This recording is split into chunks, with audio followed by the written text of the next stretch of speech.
I would love to go out to some of these countries in a fuel efficient way and understand more about what are the real issues people face. Because I think you feel very distant from it when you're working with investors. We're typically dealing with spreadsheets and not with the real impacts on people.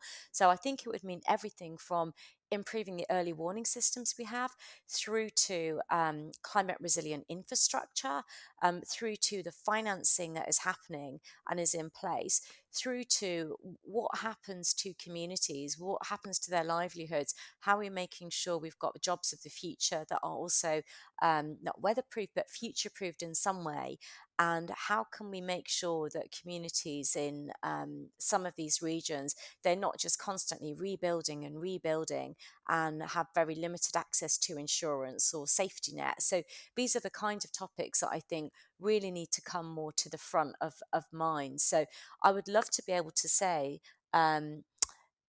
we only need to focus on mitigation and reducing emissions. And obviously, the best way to tackle the physical impacts is to reduce emissions in the first place.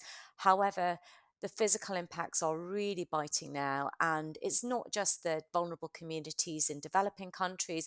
I mean, as you know, this is everywhere. It's been Zhengzhou in China, where we had those images of commuters trapped on the subway.